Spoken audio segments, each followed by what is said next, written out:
Taxi Driver Part 2. Korban kekerasan sekolah. Jaksa Kang dan Doki masih berdebat di kantor taksi. Itu membuat Junggo dan Ji-in berpikiran kotor. Pak Jang melihat keributan dan membawa Jaksa Kang ke rumahnya. Jaksa Kang datang karena STNK taksi mewah atas nama Jang Ha-sun berlokasi di sana, yang ternyata itu adalah nama ayah Pak Jang. Para wartawan meliput Pak Jang yang dengan murah hati memaafkan pembunuh orang tuanya. Pak Jang menceritakan orang tuanya adalah sosok yang baik hati yang tidak akan menyakiti orang lain. Pembunuhnya, Oh Jul-yong, sudah tertangkap. Pak Jang sebenarnya membencinya, tapi dengan beralasan atas kehendak Tuhan, akhirnya Pak Jang memaafkannya. Seperti yang kita tahu, padahal Pak Jang adalah otak dari operasi taksi mewah yang menghukum penjahat. Ketua BEK yang menonton siaran itu menertawakan aktingnya yang sempurna. Jaksa Kang menerima kemarahan dari atasannya karena sudah lancang menanyakan tentang orang tua Pak Jang. Dan Jaksa Kang harus meminta maaf secara langsung padanya. Jaksa Kang membuka berkas kasus Oh Jul-yong. Dia akhirnya tahu orang tua Pak Jang dibunuh secara tragis oleh psikopat itu. Jaksa Kang menemui Pak Jang yang menjadi sukarelawan dan meminta maaf. Kim Doki menjemput Pak Jang bersama yang lain. Jaksa Kang menawarkan untuk membantu meskipun Pak Jang sudah mencegahnya. Dan dia ikut bersama Doki karena rutenya paling dekat. Jaksa Kang mencoba meminta maaf pada Doki karena sikapnya sebelumnya. Tapi Kim Doki bersikap dingin, begitu juga Go-eun. Dia sama sekali tidak memedulikannya. Mereka sudah sampai dan Jaksa Kang berakhir dengan mengantarkan bingkisan seorang diri. Go-eun dan Kim Doki memiliki hubungan yang baik dan mereka makan malam bersama. Ternyata Doki pandai memasak dan juga orang yang rapi. Seorang remaja sedang mencari di internet bagaimana cara bunuh diri tanpa rasa sakit.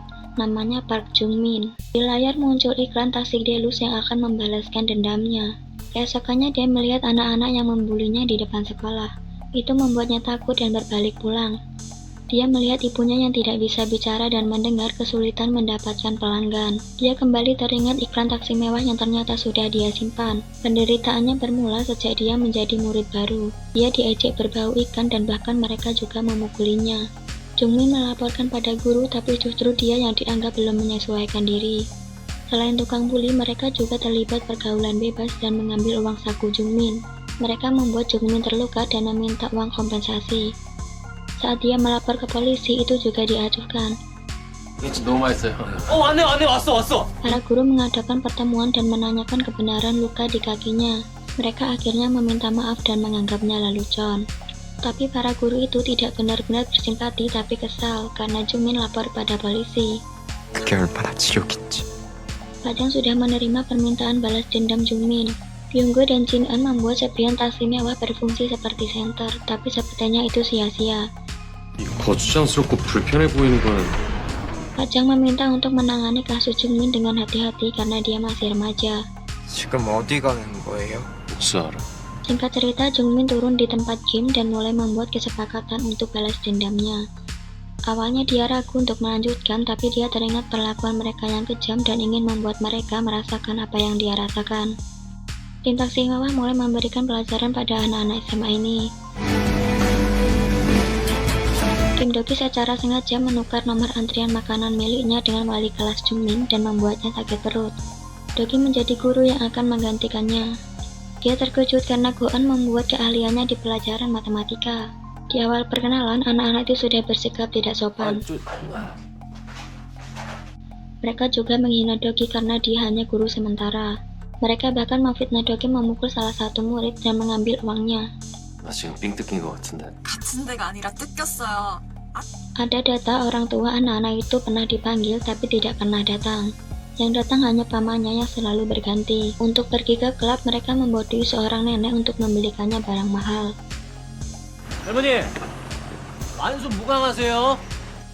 Doki sudah memasang CCTV dan melihat mereka berpesta. Di luar dugaan, mereka sepertinya membeli obat haram. Doki bertemu ketua BEK di sana.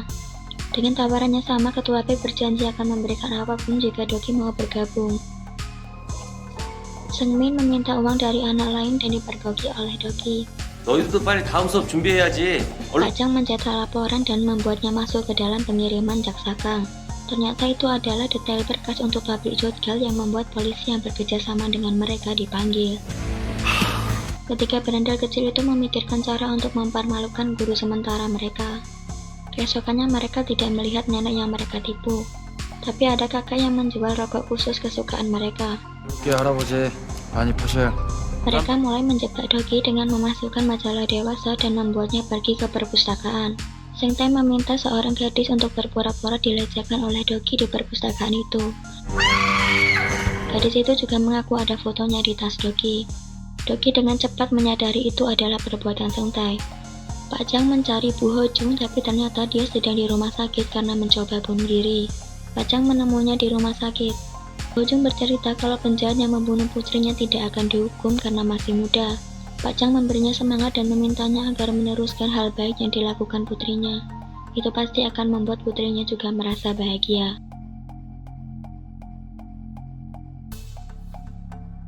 뭐라고? Dogi dan semua orang pergi ke kelas untuk memeriksa bukti. Guru perempuan ini terus mengomel sementara Dogi tetap bersikap santai. Kepala sekolah sudah di sana dan memeriksa tas Sengtai. Ternyata majalah dewasa yang sebelumnya dimasukkan ke tas Dogi ada di tas Sengtai.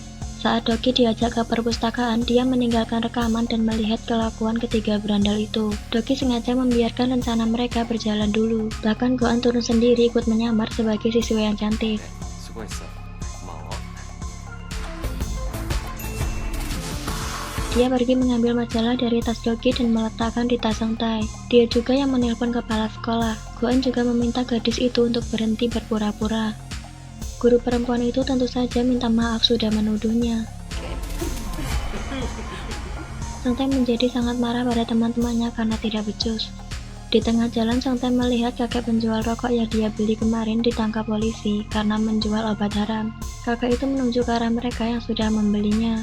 Mereka baru menyadari rokok yang mereka beli benar-benar berbau berbeda. Mereka ketakutan dan segera menguburnya.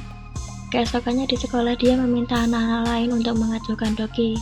Sengtai memancing kemarahan Dogi dan teman-temannya merekam, tapi tentu saja Dogi tidak terpancing. Dogi memulai kelas dengan menonton video. 선생이 쫄고. Sengtai dan teman-temannya sangat terkejut, ternyata itu adalah rekaman mereka mengubur obat haram kemarin. Dogi berlagak bodoh dan berpura-pura salah memutar video. Mereka marah dan mencegah Dogi. Dogi beralasan tidak sengaja merekam mereka dan tidak mungkin menggali barang itu untuk diserahkan pada polisi.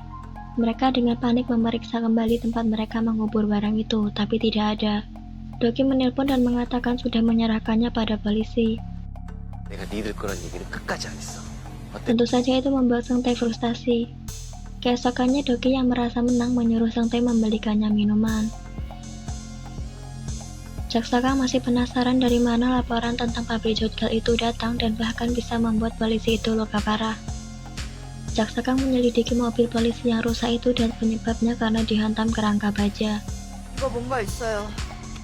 앞뒤가 너무 안 맞아. Jaksa Kang juga pergi ke TKP yang terpencil dan melihat bekas-bekas tabrakan. Jaksa Kang bercerita pada Pak Jang kalau tersangka yang dia cari terus menghilang. Pak Jang berpendapat kalau penjahat menghilang adalah hal baik, tapi Jaksa Kang ingin mereka dihukum dan bukan menimbulkan kejahatan lain. Mereka ketakutan mengetahui hukuman dan denda yang akan mereka dapat. Tapi Sengtai punya cara lain. Sengtai terkejut begitu melihat Dogi sedang di rumahnya beralasan melakukan kunjungan rumah. Dogi dengan santai masuk ke kamar Sengtai dan meminjam uang mereka dengan jumlah banyak. 500당 맞춰서 드릴게. 사정 방문. 끝. Dogi menemui Jumin dan memintanya masuk minggu depan. Jumin sepertinya merasa bersalah pada ibunya karena sudah membolos, tapi ibunya juga kasihan padanya. Dogi pergi untuk mengambil uang yang dia pinjam, tapi ternyata Sengtai sudah memanggil banyak preman. Dengan mudah Dogi bisa mengalahkan mereka dan membuat Sengtai terkejut. Sengtai ketakutan dan mengancam akan melompat, tapi Dogi bukan mencegah malah menendangnya. Kedua teman Sengtai sangat ketakutan bahkan mengompol. 정민 알지? Mereka berdua membuat rincian perbuatan jahat yang mereka lakukan pada teman-temannya dan menyerahkannya ke kantor polisi. Mereka ketakutan memikirkan tubuh Sengtai yang tidak ada dan takut Dogi akan melakukannya juga pada mereka. Ternyata Sengtai ada di toko roti. Sebelumnya Kyunggo dan Shin Eun sudah menyiapkan peralatan untuk menangkap tubuh Sang Tae yang jatuh. Doki menyuruh Sang Tae untuk memakan semua roti sebagai ganti perbuatannya pada Jungmin. Dan jika ada kue yang tersisa, dia harus membayarnya dan membuatnya bekerja paruh waktu. 저 돈이 없어요. 학교 끝나면 여기 가서 일하면 돼요. Pak Chang mendatangi Ibu Jungmin dan memberitahunya kalau Jungmin mendapat beasiswa ke perguruan tinggi dan dia akan menanggung semua biayanya. Tentu saja Ibu Jungmin sangat senang. Doki memberikan tagihan taksi dengan jumlah yang lumayan. Padahal Jungmin mengira itu gratis. Tapi dia sangat berterima kasih. 사령관 전화 간 거야?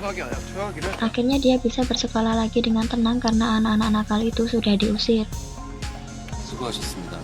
운행 종료하겠습니다. Tugas tim taksi mewah selesai sekarang untuk kasus Jungmin. Ketua BEK melihat ruangan untuk menyimpan para penjahat tersisa beberapa. Ternyata di belakang Pak Jang mereka mengerjakan sesuatu tanpa sepengetahuannya. Ketua BEK membawa beberapa gadis remaja dan meminta mereka untuk merahasiakan semua yang mereka lihat dan dengar. Mereka dibawa menemui orang berpengaruh yang sudah cukup tua. Rupanya Ketua BEK sudah lama berhubungan dengannya. Malam itu Ketua BEK juga menemaninya.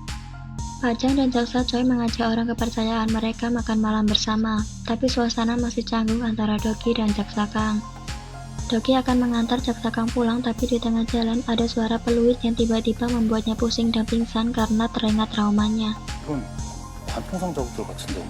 Dulunya Doki adalah seorang tentara. Saat dia pulang bertugas, dia menemukan ibunya sudah meninggal dengan tragis dan pancinya berbunyi yang membuatnya trauma. Asisten Jaksa Kang memberitahu kalau taksi mewah muncul lagi dan entah kenapa itu membuat Jaksa Kang mencurigai Doki.